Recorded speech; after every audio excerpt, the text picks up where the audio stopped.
I could not get this idea out of my head for long now that somewhere out there, right now, a message from humanity is still traveling, long after everyone who sent it has turned to dust. It's a strange thought, isn't it, that we once pointed a fragile antenna at the sky and said, "This is who we are," knowing we'd never live long enough to hear a reply.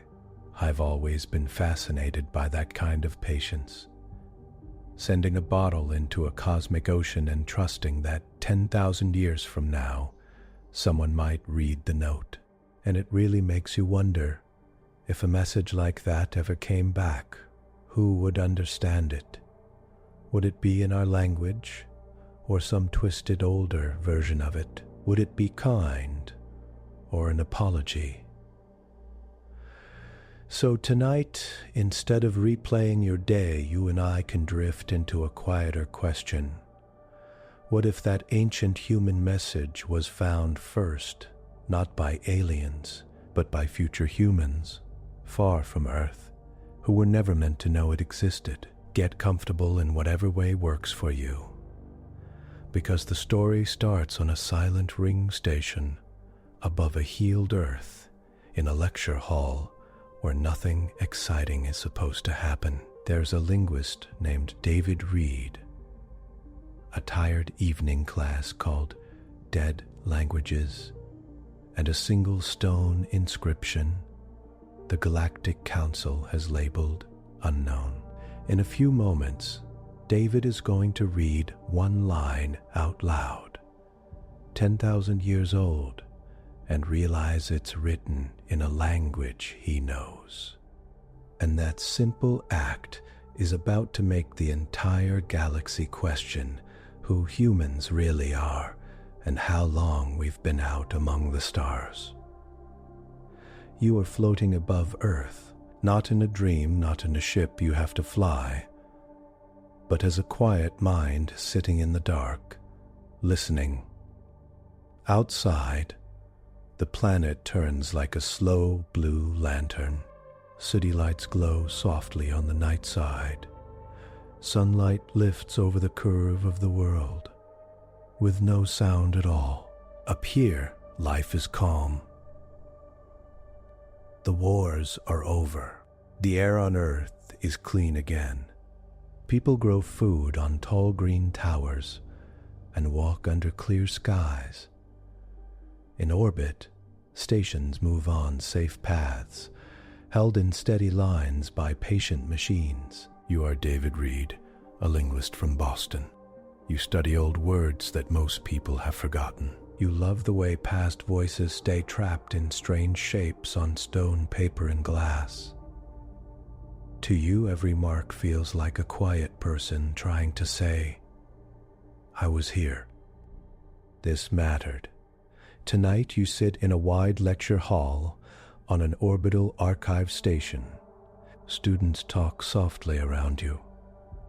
Outside the tall windows, ships drift past like slow fireflies. You think you are here for another lesson about dead languages.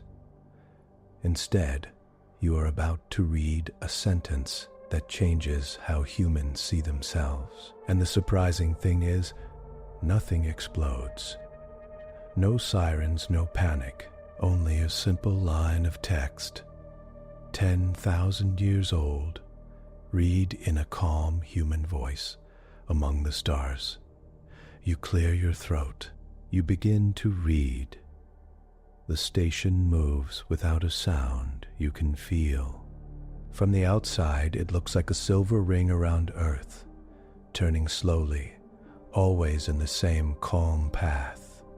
Ships slide in and out of its docking bays on bright, gentle engines. Their running lights blink in easy patterns, like slow breathing.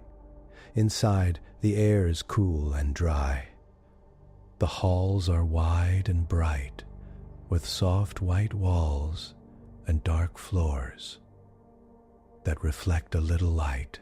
Students walk in small groups, holding tablets and mugs of tea, talking in low voices in many different languages.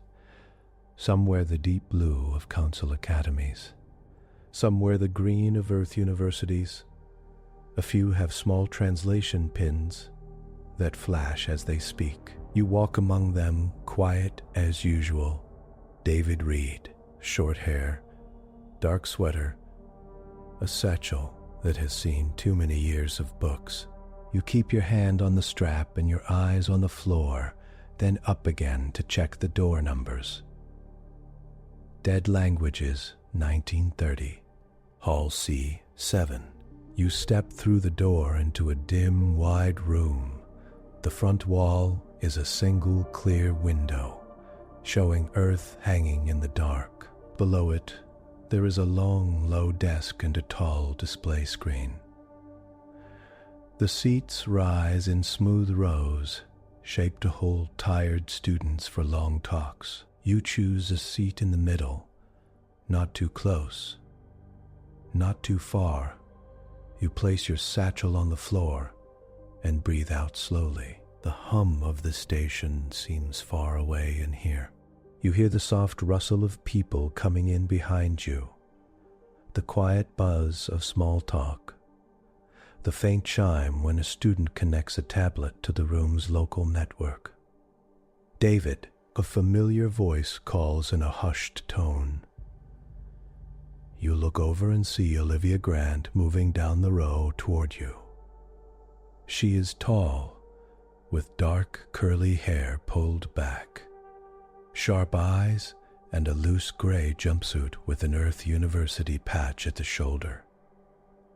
She studies xenoarchaeology, old alien ruins and their stories. She drops into the seat next to you, catching her breath. You started without me, she says, grinning. It's a lecture, Liv, not a movie, you answer, but your lips move into a small smile. You want every rock and symbol to hide some big, lost story. You don't answer right away. Instead, you look past her out the window. Earth turns, its clouds like white brushed strokes, its oceans a deep, steady blue. I just think stories matter more when they're honest, you say at last. Myths are fine, but they leave holes. People can feel the holes, even if they can't name them. Olivia studies your face and nods. She has heard you say this before. Same thing, she says, then leans close. Did you see the notice? Helmu is showing new material tonight.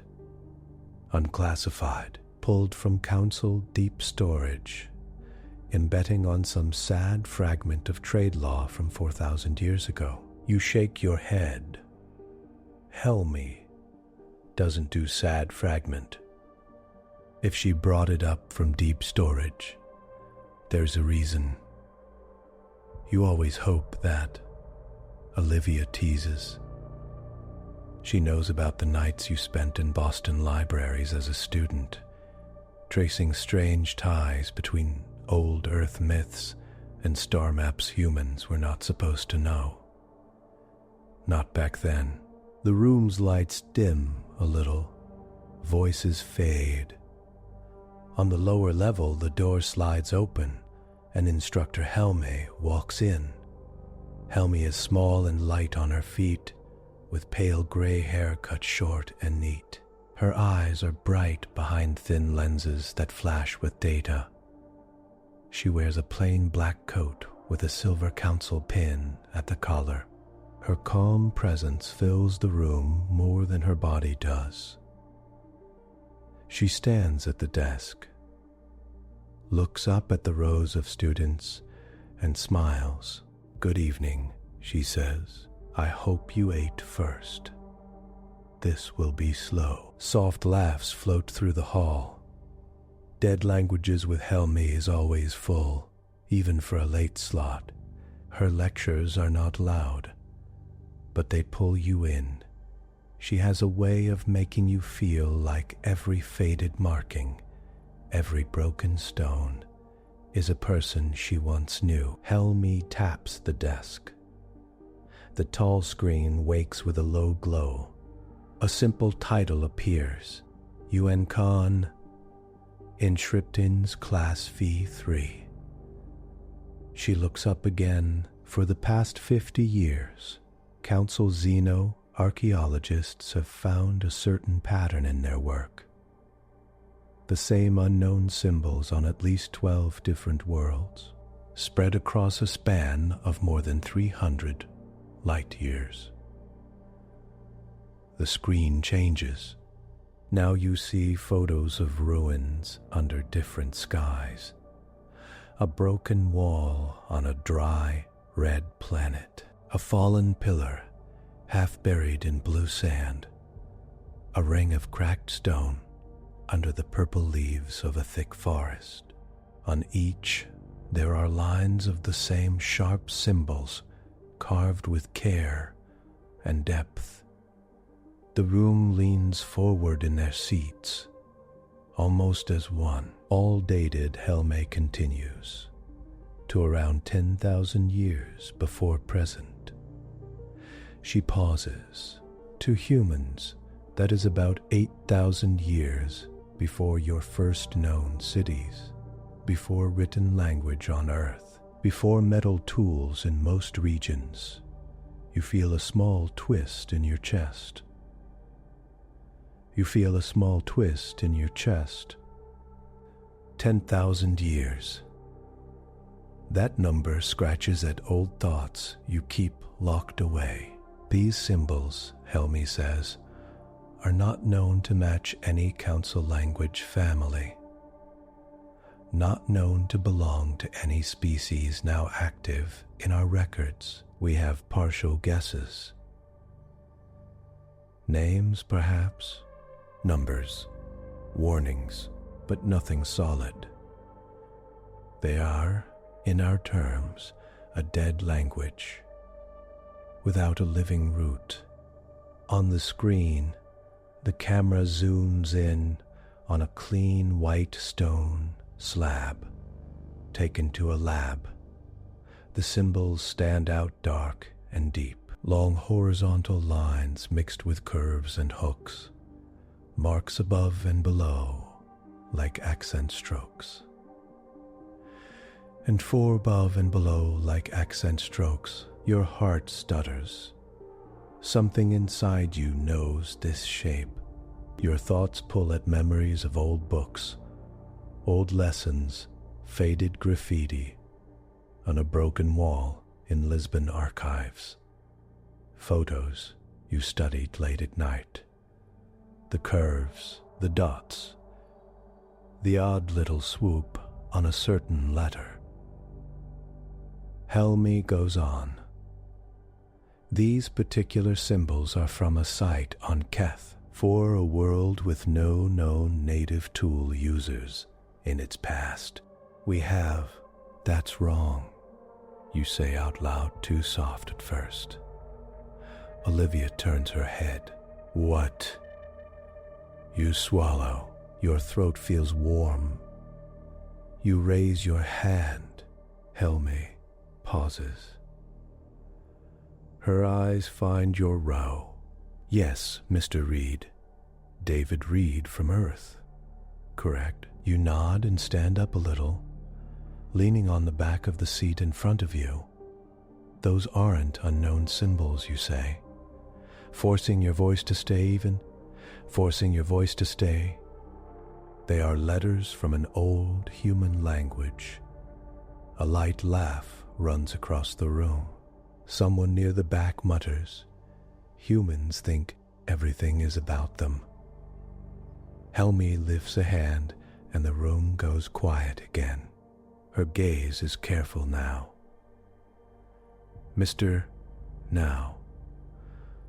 Mr. Reed, you understand we have run these through every human script in the archives? Ancient, modern, regional, coded. I know, you say. but you're matching by full characters, not by historical shift. You point toward the screen. Can you bring up a closer view? The third line from the top. Helmi hesitates. Then she taps the desk. The symbols grow on the screen until they fill the wall. Your heart beats in your ears. There, a hooked mark, like a J with a strange cross stroke. There, a cluster of small, tilde-like lines over a vowel. There, the long tail on what, in your own mind, is still the letter Sit. Your studies in Boston flood back. Long nights with old Portuguese scripts from the 12th and 13th centuries. Work tracing their roots from Latin. They're spread across oceans. Look at the direction of the writing, you say. Stepping down from your row, your legs move before your mind can doubt. You walk toward the front, eyes fixed on the symbols. Left to right, word spacing is regular. Accent marks are used to show stress. This is Portuguese, an early form, older than any we know. The room is fully silent now. You feel every eye on your back. Mr. Reed, Helma says quietly.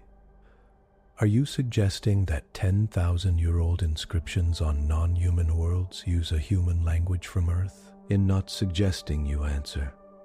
Your voice shakes once, then steadies. You are in your field now. This is where you live. In saying, I can read this line, not all of it, but enough. You stand beside the screen. The words hang there, strange and familiar at the same time. You raise a hand and trace the line without touching. As crianças da terra, you read slowly, in a soft, clear voice that your Boston teachers would still recognize. To the children of Earth, a soft, gasping sound runs through the hall, like air being drawn in all at once. Your chest feels tight, your fingers tremble. You keep going. Levadas as estrelas pela luz, you say, taken to the stars by light. You stop.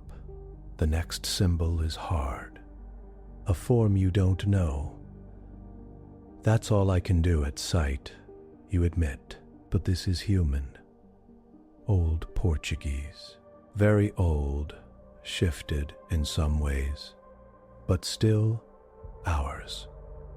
Helm's face has lost its easy smile. Her eyes are sharp and bright. She seems to stand straighter, as if someone has pulled a line tight inside her. She taps the desk again. The image freezes, then the screen goes dark. The earth outside the window feels suddenly closer, as though it has leaned in to listen. Helmi breathes out. Class is dismissed early, she says. Please return to your residences. Mr.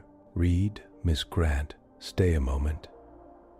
The students do not move right away. Then, slowly, they rise and shuffle out, buzzing with low, tense talk. A few glance back at you with wide eyes. Some look afraid, some look thrilled. A few look annoyed, as if you have ruined a good quiet night. Olivia stays sitting, her hand gripping the edge of her seat. You hear her breathe. You did not just read a 10,000-year-old alien warning in Portuguese. Not a warning, you say softly. A greeting, or a dedication. When the last student leaves, the door slides shut, With a soft thump, the room seems to grow smaller.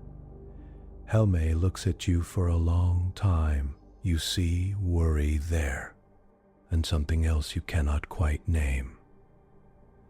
"David Reed," she says at last, her voice very calm. "It seems your talent may be needed beyond this classroom."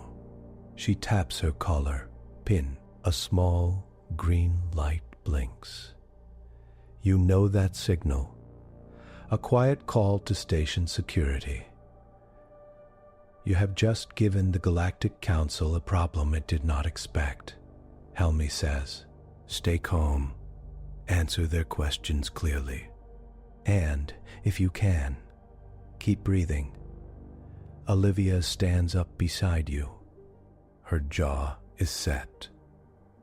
"Am staying with him," she says. Helme nods once. "Yes, I think you had better." Outside the tall window, above the turning earths, small ships change their course just a little, as if reaching toward this hall. The words you spoke still hang in the air inside your mind. Taken to the stars by light. The hearing room is not what you expected. You thought there would be a huge hall, crowds, bright lights, a stage. Instead, you sit in a round, soft-lit chamber with a low ceiling and no windows. The walls are a gentle silver, curved and smooth. You and Olivia sit at that table, side by side.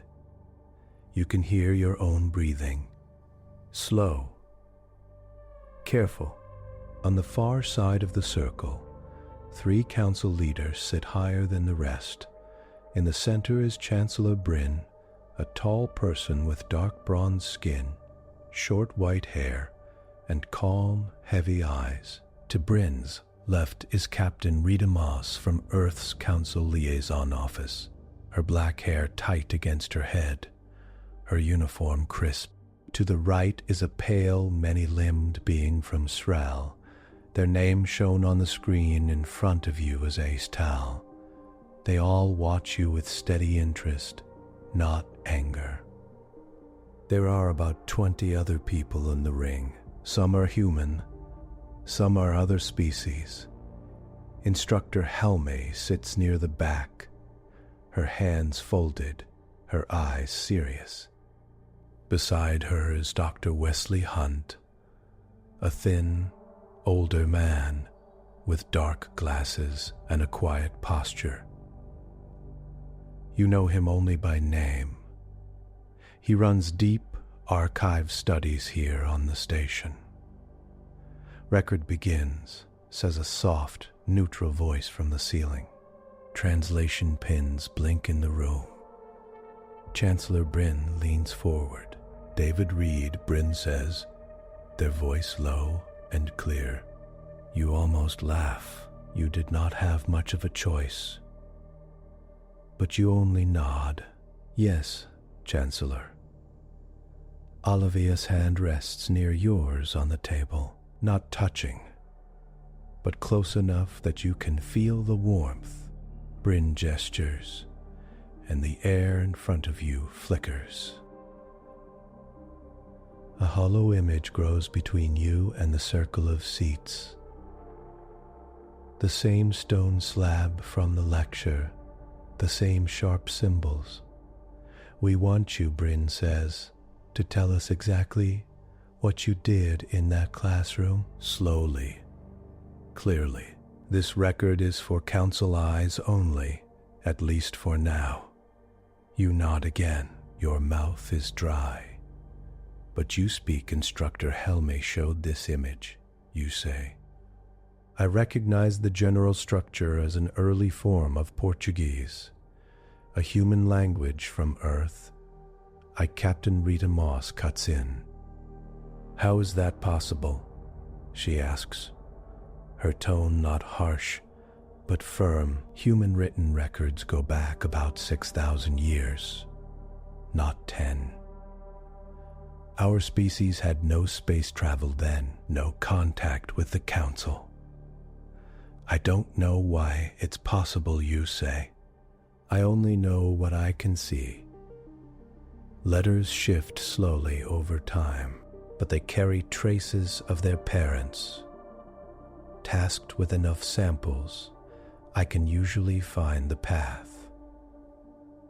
The marks on this slab line up with known patterns of Old Portuguese. Some forms are more basic, like earlier versions. Some drift a bit, but the roots are clear. Hunt leans forward, eyes bright behind his glasses, and you can translate beyond the short line you read in class. You look at the words again, floating in blue light. But, yes, you say, if you give me time. Bryn glances at Moss. Moss gives a short nod. Then please do so, Bryn says. We will project more sections as you need. And I ask everyone in this room, remain silent while Mr. Reed works. You breathe in, then out, slow. This is your craft. This part is almost a comfort. The hollow shifts. A longer panel of text appears, parts from other worlds matched and stitched together by Council software.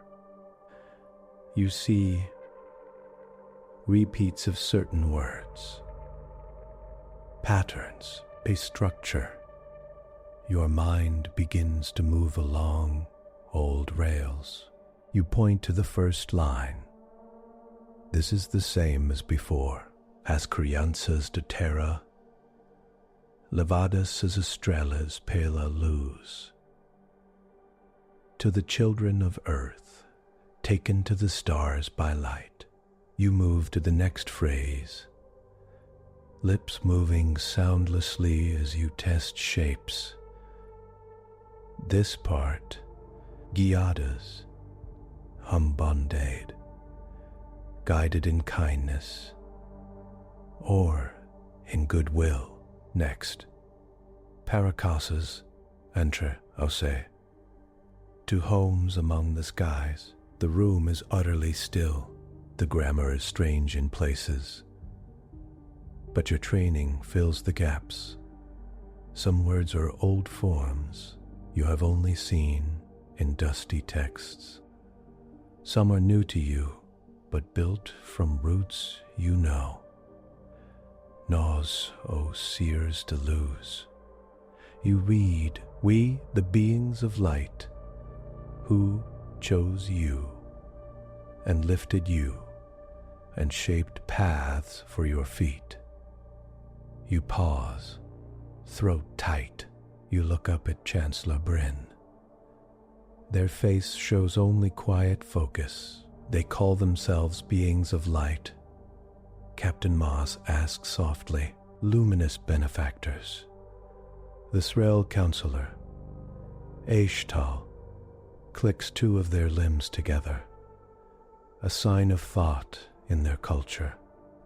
Such forms have been spoken of in myth on many worlds, they say through the translator.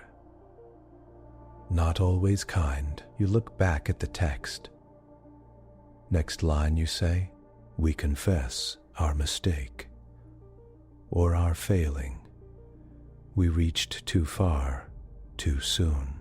We softened you when you should have hardened yourselves. We carried you when you should have learned to stand alone. Your voice shakes on the last word. You have to stop and swallow. Olivia's hand moves closer to yours. Her fingers brush the back of your hand for a second, then rest. They regret something you say. They think they did harm by helping. In what way? Bryn asks. The hollow scrolls down. New lines appear. We built your cities among the stars. We planted your children on worlds bright and dark. We gave you gates to walk between suns. We did not see that your roots were still too shallow in your own soil. When storm came, you broke. You look up, they mean war, you say. Some kind of conflict or chaos. Something that shattered what they had built. A hush deeper than silence settles over the room. Bryn sits back, their hands pressed together. Go on, Mr. Reed. You read the next part more slowly. Some parts are chipped, some symbols are half gone, but enough remains. In fear of what you might become if we held you too tightly, we left. We cut the paths. We closed the lights. We set you back upon your first home and blurred the sky in your minds. Your heart pounds. They took humans to the stars, you say. Then they brought them back to Earth. They closed lights, maybe stargates. They blocked memory somehow, made humans forget. Is such a thing possible? Captain Moss asks Ashtal. The Srel counselor flexes their limbs. The council has species who work with cognition, they say. Memory can be suppressed, shaped, over time. We do not do this without consent. But technology has existed in other ages. Bryn's face is unreadable now. Continue, they say. You go on, the words cutting deeper as you speak them. We scattered the rest of your kind across the dark, without our hand upon them. We let those children grow without our voice, without our gifts. We stepped away, so you might stand alone, if you survived. This stone is our mark of regret. If you read this, then you have found your feet again. We will be watching. We will wait for your call. At the last word, your voice is barely more than a breath. Wait for your call. For a moment, you see something else in your mind. Not the room, not the hollow, but a sky crowded with bright rings, ships sliding through them like silver fish, humans laughing in strange cities under different suns. Then darkness, then silence, then only earth. Small and alone. Is there more? Bryn asks. You look at the bottom. The next lines are too chipped and broken. You shake your head. Not here, you say. There might be other panels. But this is what I can read from this sample. The hollow fades. The room's light feels too bright, even though it has not changed. Chancellor Bryn folds their hands. Chancellor Bryn folds their hands. For a long time, they say nothing. No one else does either. At last, Bryn speaks. If this record is true, they say, it means that humans have a history in the stars that predates council knowledge by 10,000 years. It means that an unknown luminous species interfered deeply with human development and then erased much of the evidence. It also means, Captain Moss adds, that there are other humans out there, scattered across the dark, unknown branches. Without Earth's current protections, a low sound of concern runs through some of the non-human members. We must also ask what this means for the Council's stability, they say. Many species have strict laws about outside interference. If they learn that humans were once shaped and then abandoned by a third party, they may fear a return, or see humans as a risk, or a tool. You feel the weight of that word, tool. Bryn nods slowly. You see our problem, Mr. Reed, they say, looking at you. Your translation is not just a bit of trivia for an archive. It is a stone dropped into a still pond. It can send waves in directions we cannot yet see. You choose your words with care. People handle truth better than lies, you say. Maybe not at first, but in the long run, hiding this will only make the waves worse when they finally arrive. Bryn's eyes soften a bit, but their voice stays firm. Perhaps sudden truth will tear trust between species that has taken centuries to grow. There are many who fear any sign of old powers, and many who would seize such a story to push for more control, more defense, more walls. We must think of the whole. Captain Moss clears her throat. Chancellor, with respect, Earth also has a say, she says.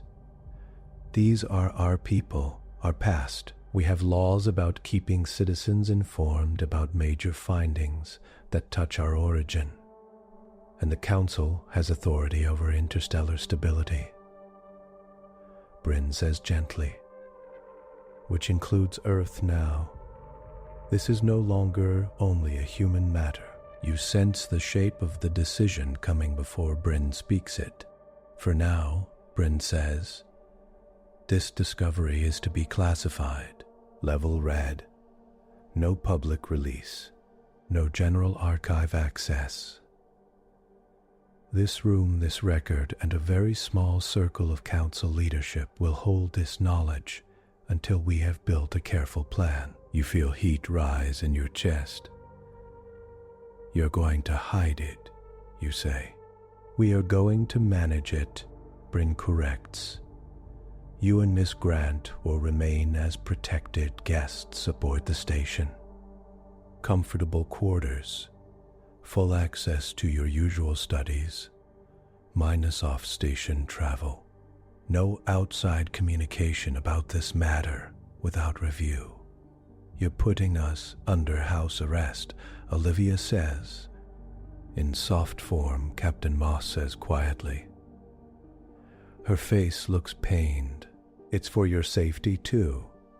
If this leaks in the wrong way, there are groups on many worlds who might come for you, to use you, or stop you. Not everyone loves quiet history the way you do. You look at Helmi, she meets your eyes, and in her gaze you read apology and something like resolve. Bryn stands. The others follow. We will speak again soon, Bryn says. In the meantime, please cooperate with station security. Reed, you stand too. Thank you, Bryn says softly, for reading what no one else could. 2 station guards in light gray step to the doors. As they open, they are not cruel. Their eyes are kind, but they stand in the way. All the same, later in your assigned quarters, you sit on the edge of a soft bed. The room is nicer than your student cabin. A wide window shows Earth, steady and bright. On the desk, a stack of data slates waits, full of harmless cleared texts. Your wristband shows a small new icon. Movement restricted. Olivia paces across the room and back, hands in her hair. They can't do this forever, she says. They can't just stuff 10,000 years of history into a box and sit on it. They can try, you say. You stare at the planet. And they might even be right about the risk. You trail off. The silence finishes for you. A soft tone sounds at the door. You both freeze. Olivia starts to speak. You hold up a hand. Come in, you say. The door slides open. A young student stands there, someone you have seen in Helm's classes. Short, with light brown skin and a ring of bright implants at their temples.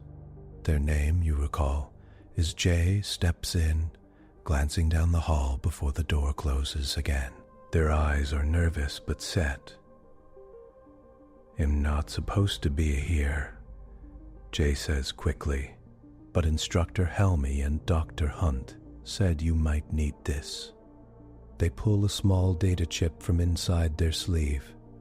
It glints green in the dim light. Olivia frowns. "What is it?" Jay looks at you. "Coordinates," they say, "from deep archive maps." There's a ruined site with the largest set of these inscriptions found so far, not like the small panels you saw. A full complex. It's not on any open chart. Council survey teams sealed it after first contact. You feel your pulse jump. "Why give this to us?" you ask. "Because Helma says you don't just read words," Jay says. "You listen to what they mean." She thinks the full message was never meant to be hidden. Hunt thinks the same.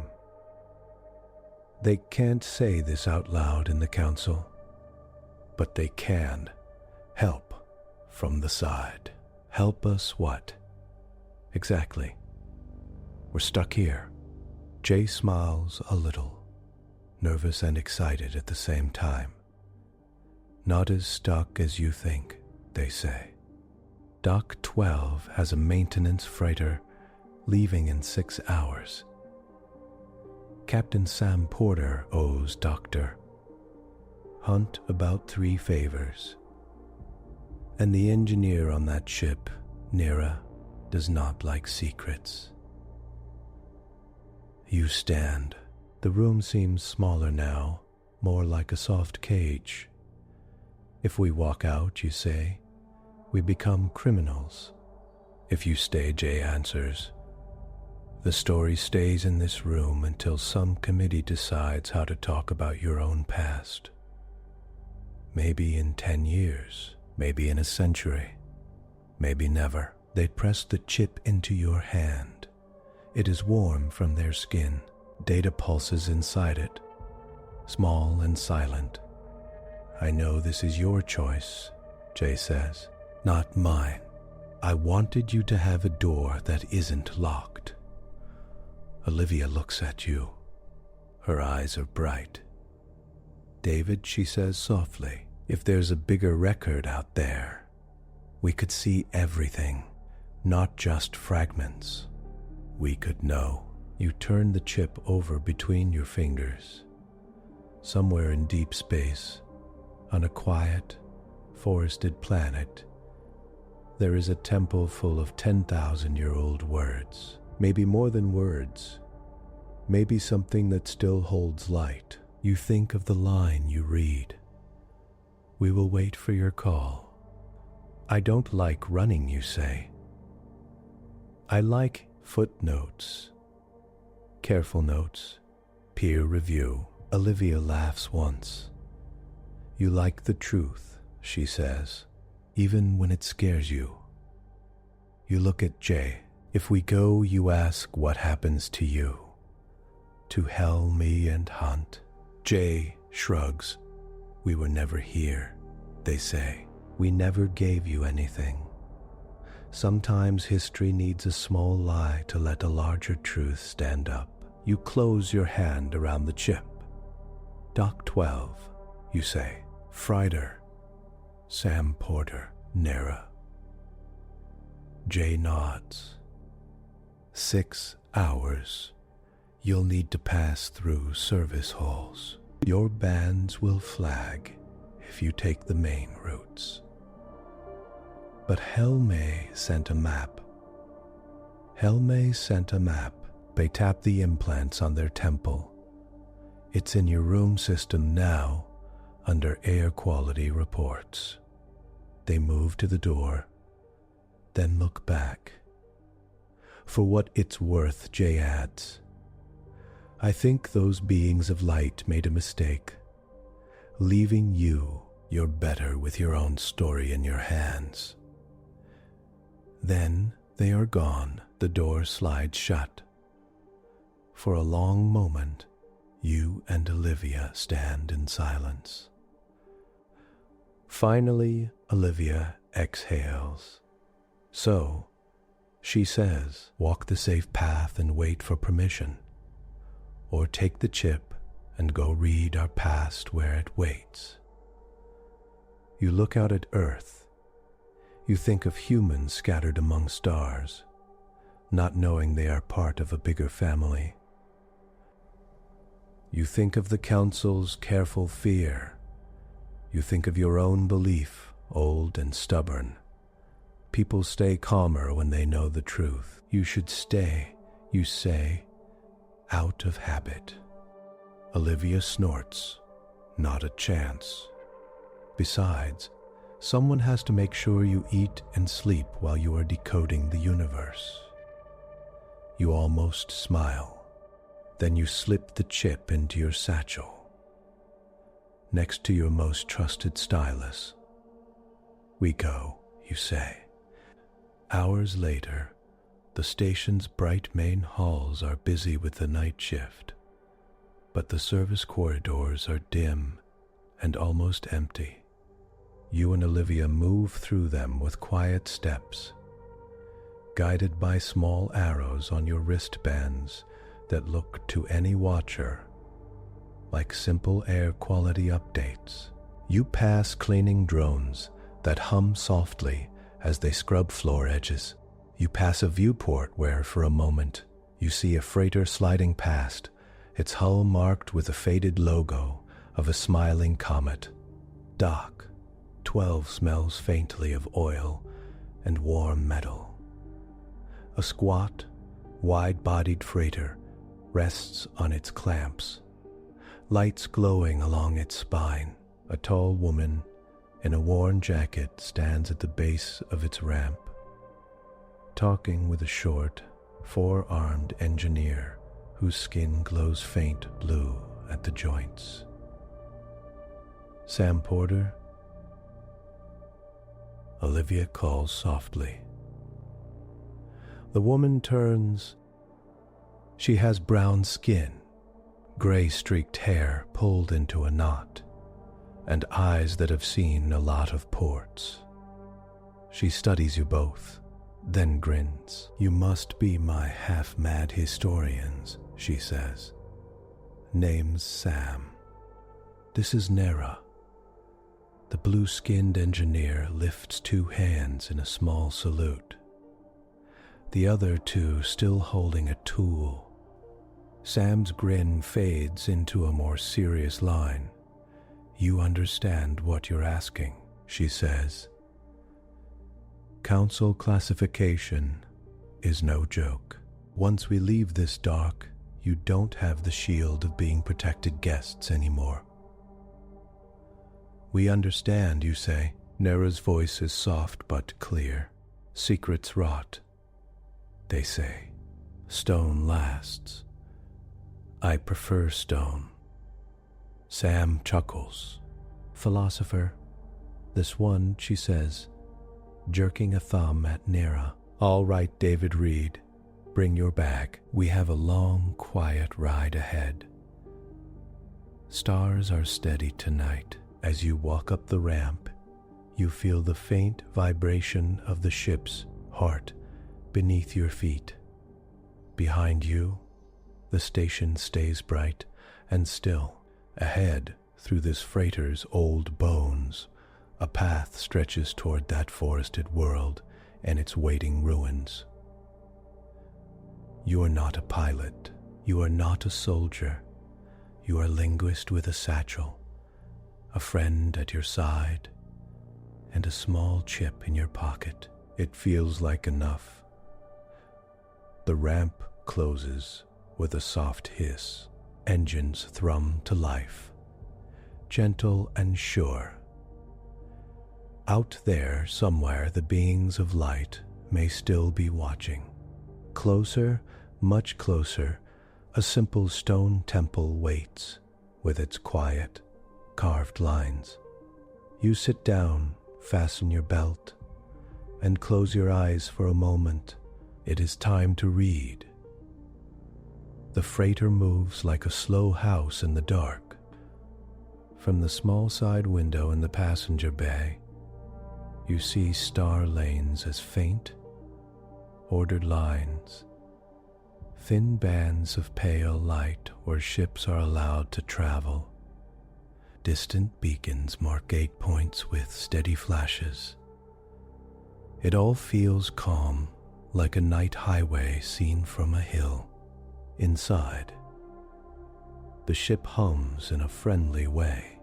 Panels on the walls glow a soft orange. The air smells faintly of metal and old coffee. You sit at a narrow table with Olivia. Your satchel lies open between you, the data chip from Jay plugged into your slate. The screen shows shifting numbers, a star chart, then a simple map of a world labeled only as ARK. 7. Forest. Oceans. A wide northern landmass with a cluster of symbols marked in red. The ruined site. Sam Porter passes by, a mug in her hand. We're 4 hours from gate entry, she says. Then another 12 through the lane to ARK. 7. Plenty of time for you to scare yourselves with old stories. Olivia looks up. Any chance we change our minds and head back to the station? She asks, half joking. Sam grins. You already paid me in favors, she says, and you've got that look. What look? You ask. Sam taps her temple. The eye just tugged on a hidden rope and something huge is about to fall. Look, she says. You can't put that away now. She walks on toward the cockpit. Nera sits at the far end of the bay, taking apart a control box with 4 clever hands. Tiny tools flash between their fingers as they tighten, test, and close the panel again. Their blue skin gives off a faint glow at the joints, like light under thin water. They glance up at you. You're reading star maps with the same face you used on that stone. They say. You blink. You saw the recording. Sad. They will need help seeing where words lead. So I watched. Those symbols, they are sharp. Honest, I like them. Olivia leans her chin on her hand. Honest stone, she says. I like that. You look back at the slate. The map of ARK. 7 rotates slowly, showing the ruined site again. It sits in the middle of a green zone, far from main settlements or council bases. Why did they call it ARK? You ask quietly. Internal code, Nera says. There are a dozen council survey worlds marked. ARK something. Old habit. Someone in mapping likes stories about saving life in boxes. You nod, but your mind is somewhere else. You picture the beings of light, the seers de luz from the inscription, building things, and then walking away. You wonder if they ever came back quiet and unseen, just to check. The hours pass with the slow pace of deep travel. You nap in your seat for a while, wake to the smell of simple food. Eat without tasting much, then go back to your notes. At last, the ship gives a small shudder. The lights shift from orange to soft blue. Sam's voice comes over the internal speaker. Approaching me ARK, 7 main gate, she says. Stand by for entry. You feel a gentle pull in your stomach as the freighter lines up with the Stargate. A huge silver ring that hangs in space like a piece of jewelry dropped by a giant. Lines of bright light run along its inner edge, forming a moving circle. Gate control. This is Freighter Sparrowhawk requesting passage to ARK. 7 orbit, Sam says over comms, a calm voice. Ensures Sparrowhawk. You are cleared. Proceed. Traffic is light. The ship glides forward. For a moment, the ring fills the window. Then there is a soft flash.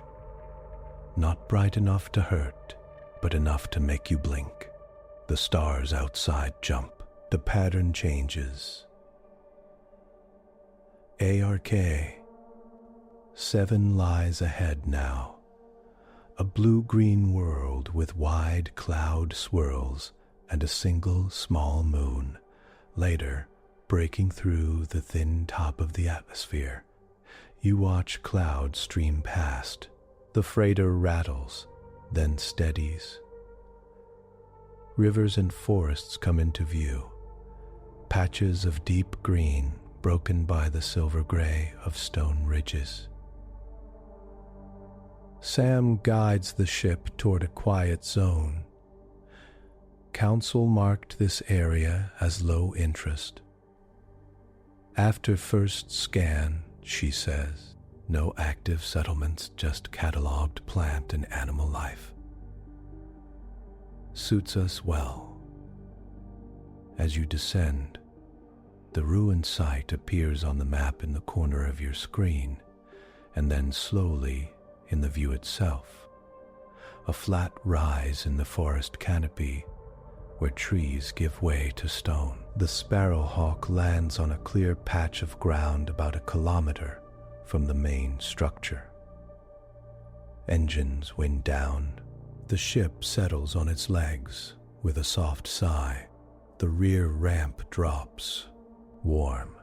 Fresh air rushes in, carrying the smell of damp earth, leaves, and something sweet, like distant flowers. You step out, ARK.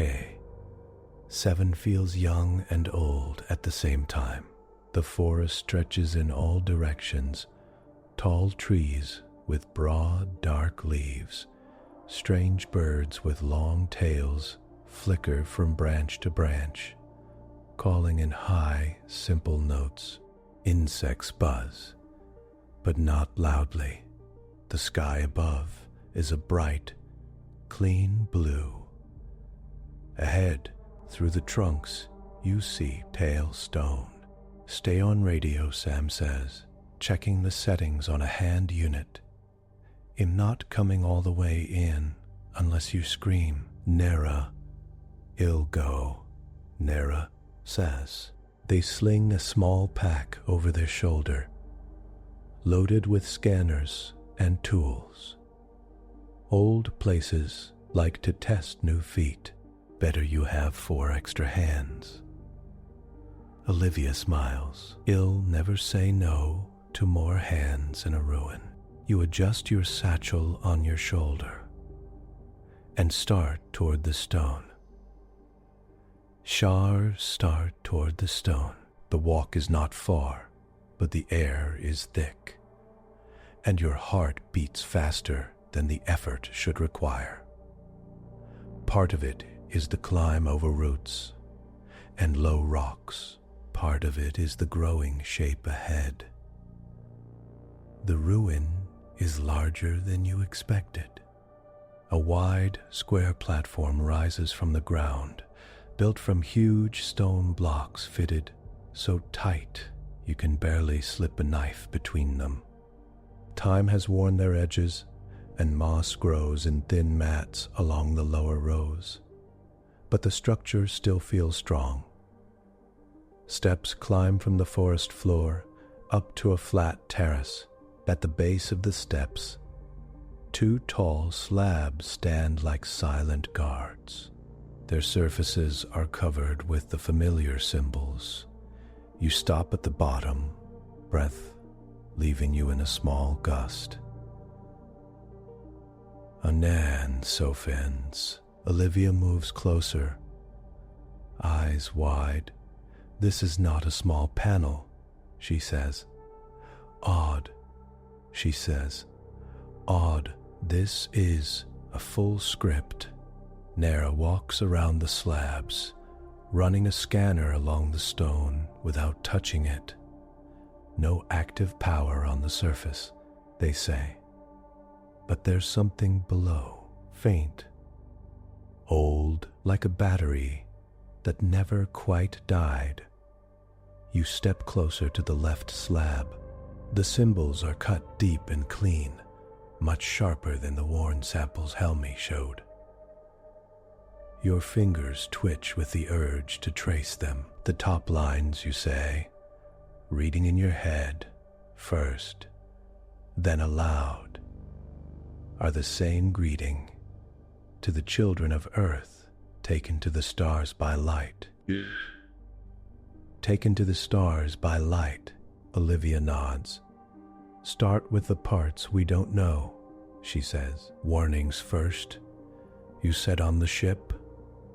You move your eyes lower to a new section. Those who read this, you translate slowly, who still carry the tongue of the first home, know that this place is not broken as it seems. It wears old stone as a mask. It waits for the hands of those who can understand. A mask, Nera repeats. Disguise. For what?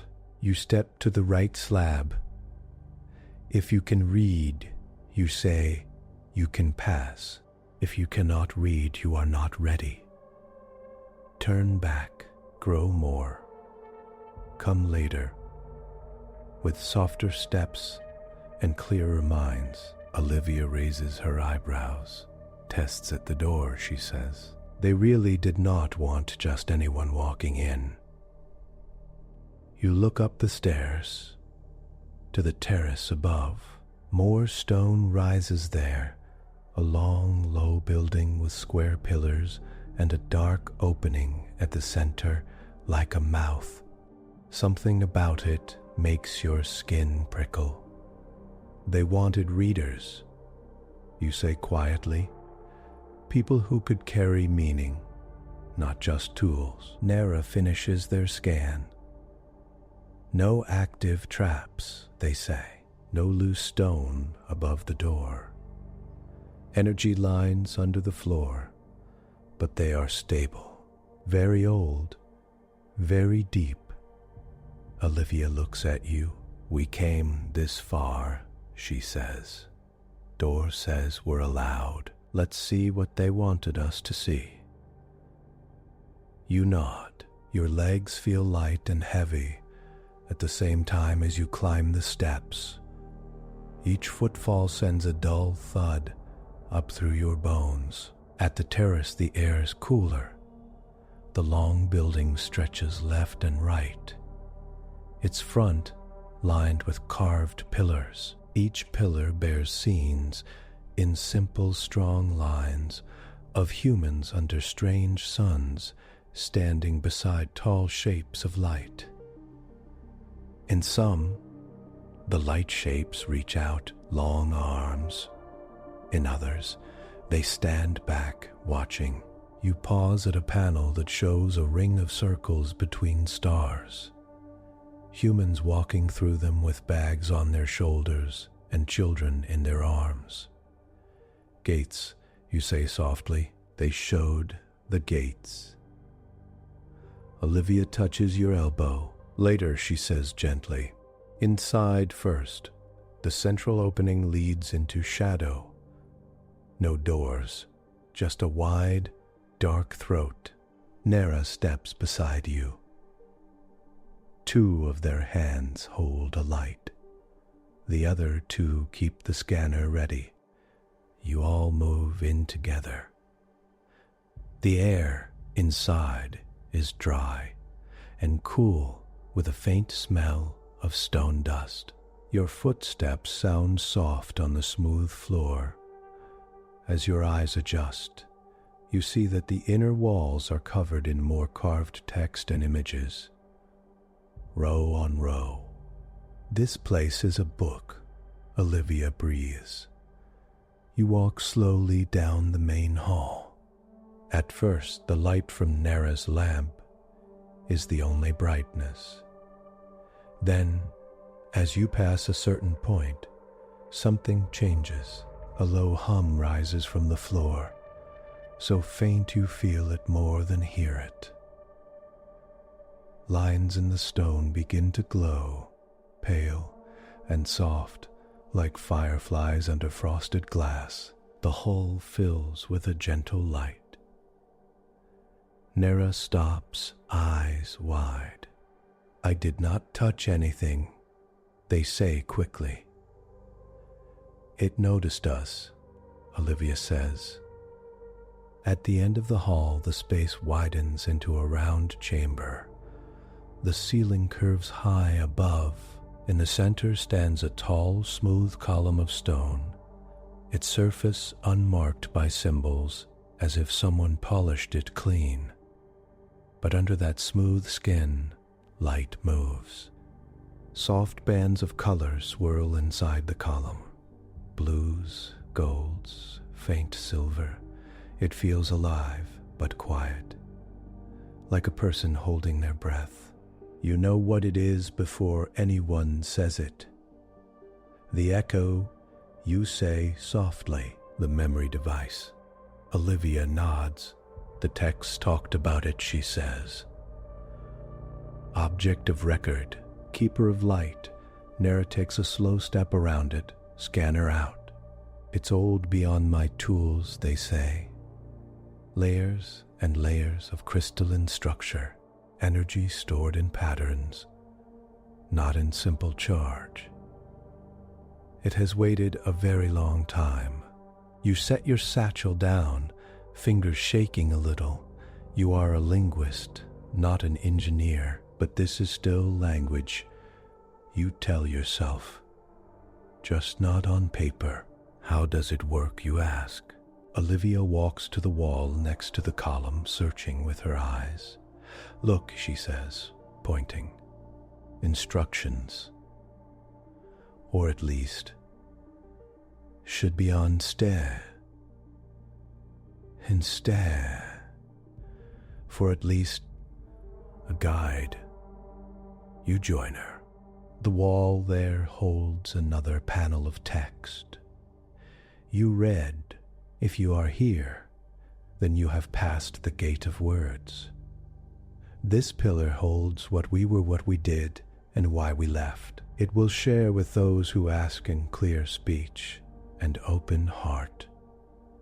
Touch with your hand. Speak your name and the name of your first sky. Then listen. Nera blinks. Name and first sky, they say. Simple lock. Olivia looks at you. You're the reader, she says quietly. It probably needs your language, your pattern. You swallow. Your mouth is dry.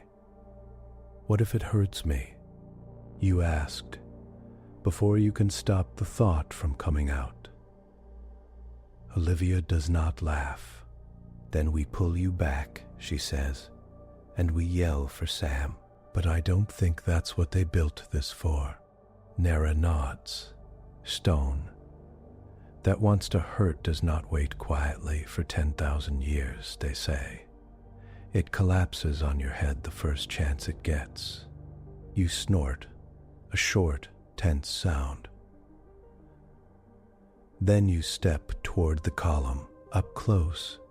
The light inside shifts in slow spirals.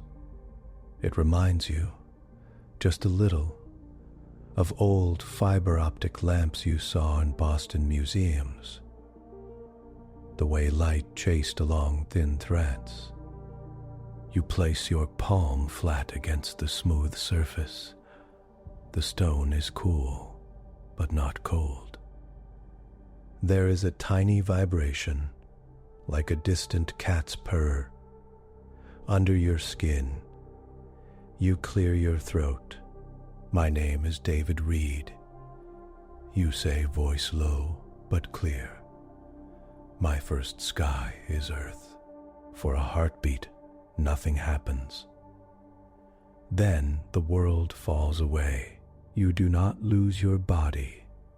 You still feel your hand on the column, your feet on the floor.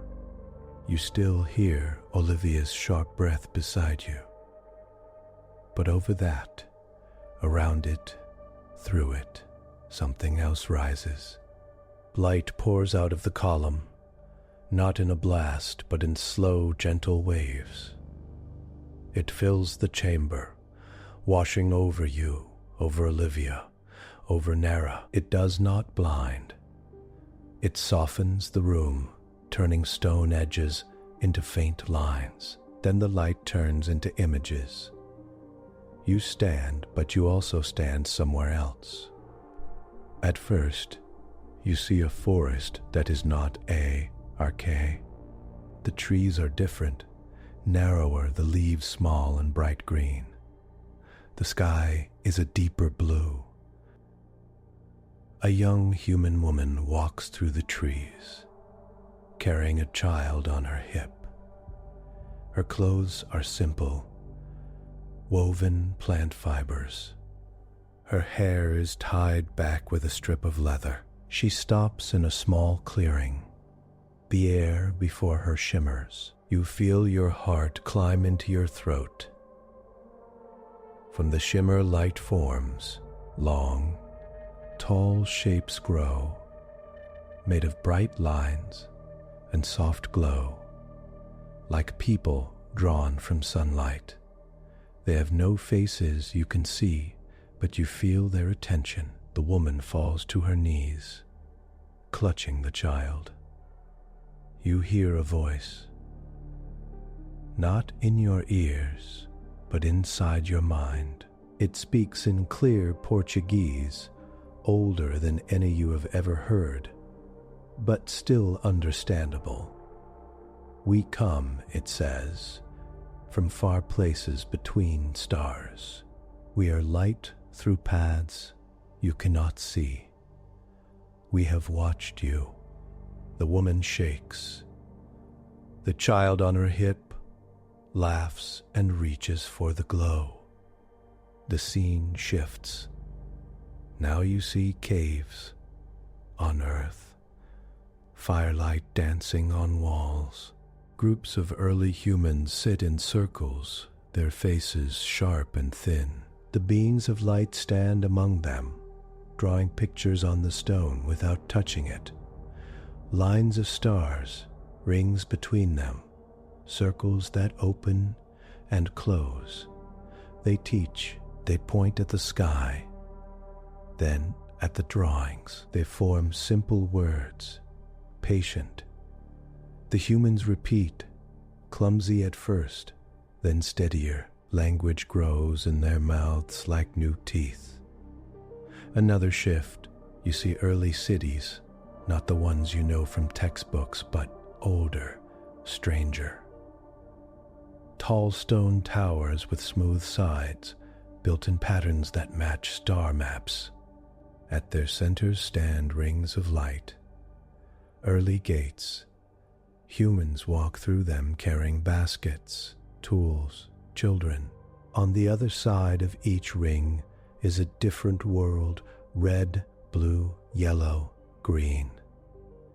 The beings of light move among the crowds, softer now, less bright, as if holding themselves back.